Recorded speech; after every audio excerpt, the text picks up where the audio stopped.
Hello, my name is Jasmine Gray, and I'll be speaking on behalf of the death penalty. Many people are worried about the death penalty, and many of them are for the death penalty. The death penalty is just killing people off for others. The country is so worried about trying to stop people from killing each other, but then again, they are killing people. They are doing exactly what they are teaching us not to do. The death penalty has been a problem for the American people for the last couple decades.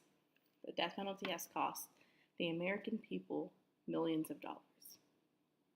It increases the homicide rates, it is inhumane, and only certain people support it. What is the proportion of people in the world that support the death penalty, or whom do not?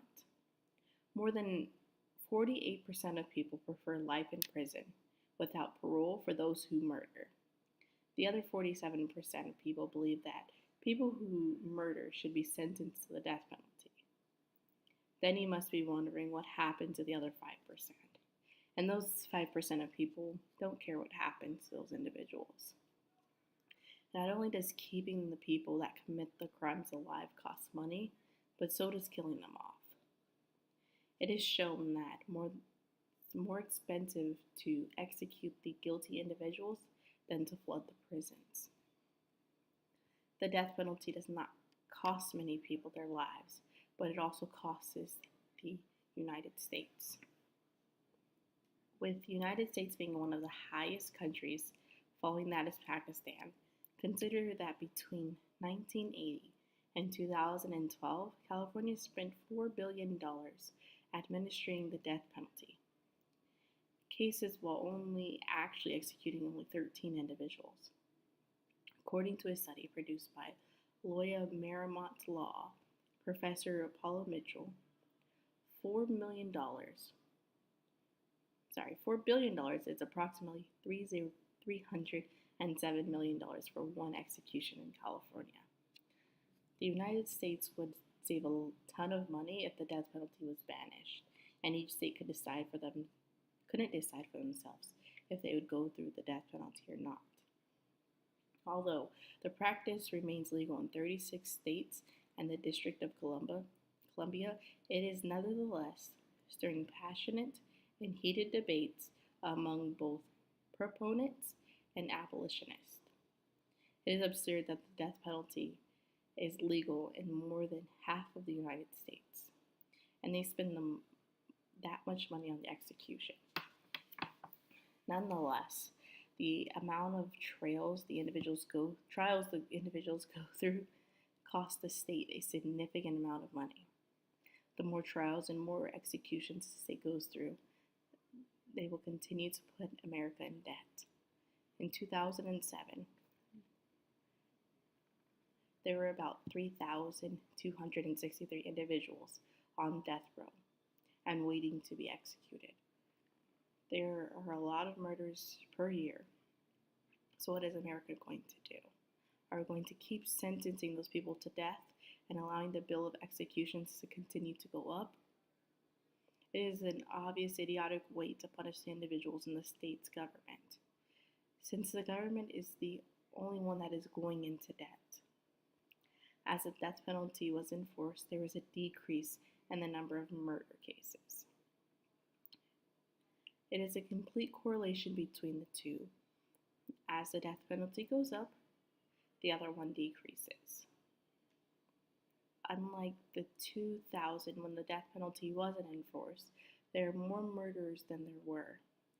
The difference between 1930 and the death penalty and murder wasn't a big difference between it was 2000.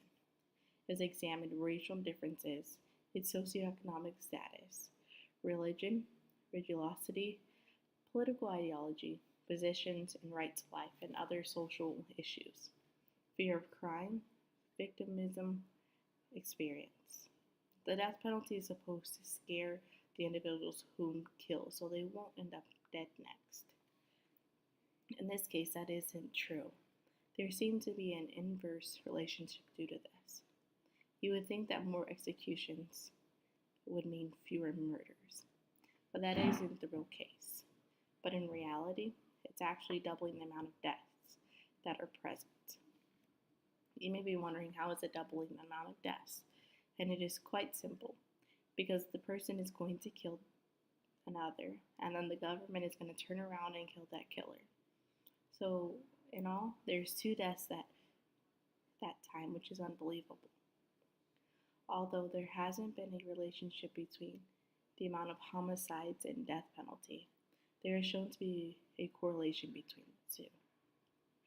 The source concludes many state that since the death penalty was reestablished in America, the number of homicides has doubled compared to Canada. The estimates of the effects of the death penalty, abolition of the homicide rates, and the negative in the 8 cases and positive in 37 cases. That is brought to you by Donohue, page 17. According to this quote, it shows a correlation between the 2 cases, and by experimenting, allowing for more accurate reasons on the death penalty and the homicide rate has risen. So in fact, the more executions, the more murderers. And due to this, more deaths in America due to the death penalty, which was thought to be saving people's lives.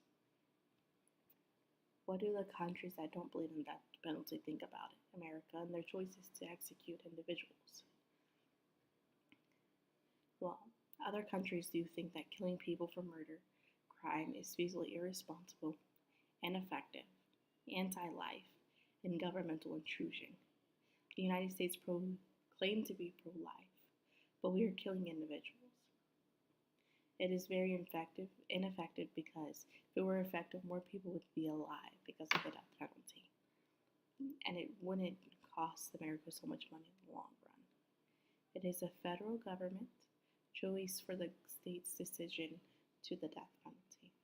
The more people we lean to a different punishment for the individuals whom choose to kill another person. The United States would be labeled as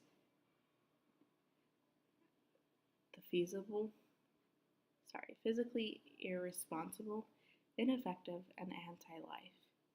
But as long as we stop executing the death penalty, we wouldn't be labeled as that. The United States would be labeled,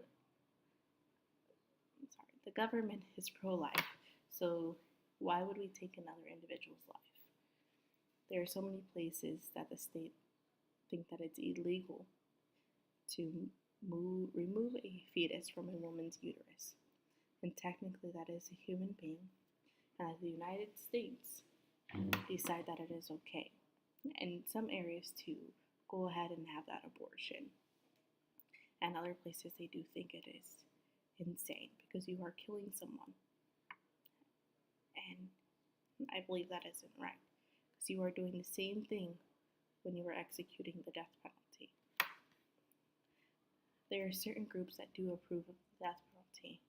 Most of the groups include white individuals who are trying to get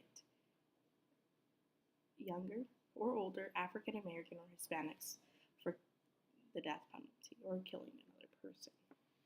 People who support or do not support the death penalty have different socioeconomic status, political groups, and religion. It is shown that a 20% difference of people who believe in the death penalty are a Republican. More individuals do believe that it should be death penalty for individuals who commit serious crimes like murder or rape. But not only does those different political status shows whether or not these individuals either support or do not support the death penalty, but other groups that either oppose or support the death penalty. The characteristics can be divided into 3 groups: beliefs, socio-demographic, and student-specific variables.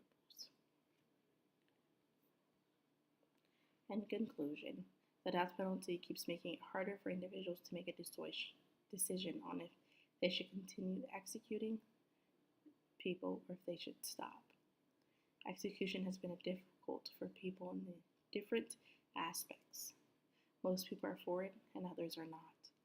What is the right way to look at the death penalty? Should you continue putting 2 individuals' life in despair Due to this, all in all, you are removing another individual from their family. You are continued to wrongfully showing them how to treat someone who murdered another. If the government wants to show the individuals that it was wrong for them to kill, then why execute? It is better to choice. It's better to allow that individual to choose if they would like to die or if they want to stay in prison for the rest of their life. I think once the individual understands that they did something wrong, then they won't ever do it again. Especially if you are expected to be in prison for the rest of your life. Thank you. The sources that were used for this video were the 10 reasons to oppose the death penalty, which was posted on the website Death Penalty Focus, as well as the uses and abuses of empirical evidence in the death penalty, which was written by Donohue J. and Wolfers J. I also used the number of prisoners for the death row, which was written by Ulrich Killian,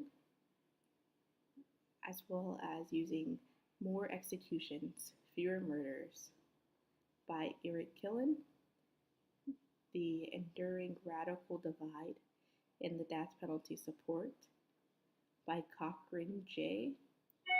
and Chamlin B. I also used the Expanding the Spectrum Towards the Death Penalty by Warren M.G. and Rodgers F.R. Thank you.